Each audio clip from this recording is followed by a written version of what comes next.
सिर्फ ये ओल्ड वाले कॉइल में एज बनाया जाता है। ये देख रहे हो ना, यही एज वी शेप में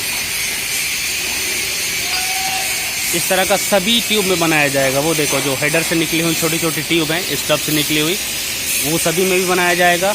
ऑलमोस्ट बन चुका है, जो थोड़ा बहुत बाकी है उसमें बनाया जाएगा।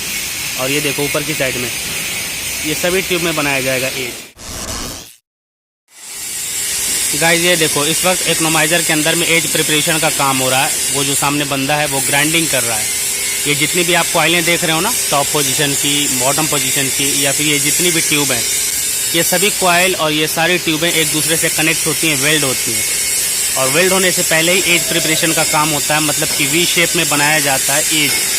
इस ट्यूब का किस तरह का एज होता है मैं आपको दिखा देता हूँ। इसको थोड़ा ओपन करके ये देखो, ये एज बनाया गया है इस ट्यूब के ऊपर। तो इसी को बोलते हैं एज प्रिपरेशन का काम होना। ये ओल्ड वाली ट्यूब है जिसके ऊपर एज बनाया गया है। इस वाले में भी देखो इसी तरह से सभी में एज बनाया जाएगा। यहाँ पर आप जितने भी हैंगर देख रहे हो ना, ये first line, then second line, उसके बाद थर्ड लाइन और वो फोर्थ वाली लाइन, इस एंड से लेके उस एंड तक जितने भी आप यहाँ पर ट्यूब देख रहे हो, ये हैंगर की ट्यूब है, सभी ट्यूब में एज बनाया जाएगा इस तरह से। ये देखो ये होता है एज वी शेप में। ये सभी ट्यूब में आपको बना हुआ मिलेगा। इस वाले में टेपिंग कर रखी है, इसमें भी टेपिंग है, आप इसमें भी देख लो, देख रहे हो, आपको सभी में इस तरह का मिलेगा। इसको बोलते हैं एज प्रिपरेशन का काम होना।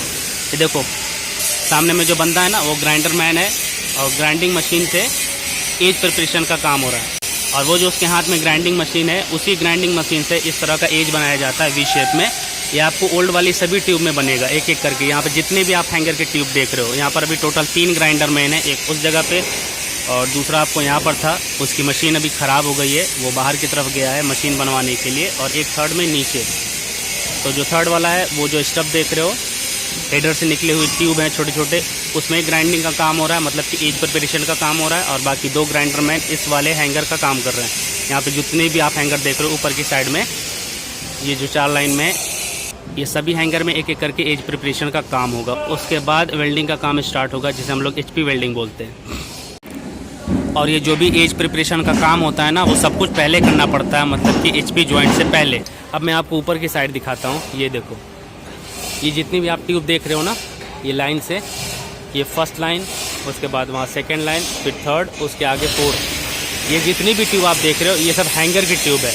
ये कॉइल है और कॉइल के साथ कनेक्ट है ट्यूब, और इसी में क्लैंपिंग की हुई है। ये देखो मैंने आपको अपनी पिछली वीडियो में दिखाया था, ये सारी क्लैंपिंग किस तरह से होती है। ये सारी ट्यूब को फिक्स करने के लिए, ताकि मूव ना हो रनिंग कंडीशन में, जब ये बॉयलर रनिंग कंडीशन में होगा तब। तो ये सारी हैंगर की ट्यूब है और यही कनेक्ट होती है इस वाले ट्यूब के साथ। तो इसीलिए मैं बार बार बोलता हूँ कि ये सारी हैंगर की ट्यूब है। यहाँ पर आप जितना भी देख रहे हो ना, उस एंड से लेके इस एंड तक, ये सारी हैंगर की ट्यूब है। ये first line, second line, third line, उसके आगे फोर्थ लाइन। तो ये 4 आप देख रहे हो, और यही 4 आपको ऊपर में दिखाई देगा, फर्स्ट, सेकंड, उसके आगे थर्ड और फिर उसके आगे फोर्थ। तो ये सारी हैंगर की ट्यूब है। तो यही सारी ट्यूब कनेक्ट होती है इस वाली ट्यूब के साथ। ये भी डाउन है, बिकॉज जब इसमें से कट हुआ तो ये डाउन हो गया। अभी से ऊपर करके फिक्स कर दिया जाएगा, आपस में वेल्ड कर दिया जाएगा। आप देखो ये पुराना जॉइंट है ना, ये HP वेल्डिंग का जॉइंट है, ये ओल्ड वाला है, उसके नीचे से कट किया गया है। और जब ट्यूब को कट किया जाता है तो देखो किस तरह से दिखाई देता है, देख रहे हो। इसमें कोई भी एज प्रिपरेशन का काम नहीं हुआ है।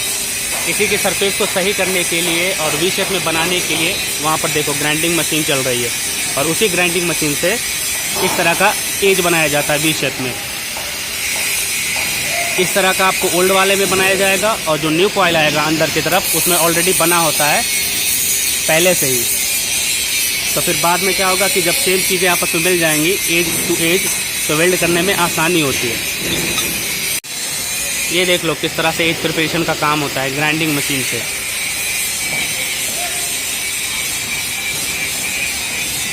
इस वाले में देखो अभी ये तो ओल्ड वाला है, ये सारी कॉइलें बाहर हो जाएंगी, इसलिए इसमें एज प्रिपरेशन का काम नहीं हुआ। बिकॉज ये जितनी भी आप कॉइल देख रहे हो ऊपर में, ये सब बाहर चली जाएंगी, और जो न्यू कॉइल आएगी उसमें ऑलरेडी एज बना होता है, तो उसमें बनाने की ज़रूरत नहीं है। सिर्फ उसकी सरफेसिंग कर दी जाती है, मतलब कि जो उसमें रस्ट होता है उसे हटा दिया जाता है।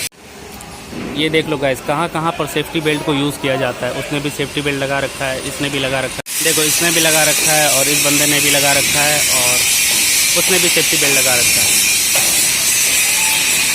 गाइज मैंने आपको बताया था ना कि इस बंदे की ग्राइंडिंग मशीन ख़राब हो गई थी, तो इसने अपनी मशीन को रिप्लेस कर दिया और वापस अपना काम स्टार्ट कर दिया। देख लो आप किस तरह से ग्राइंडिंग होती है, देख लो।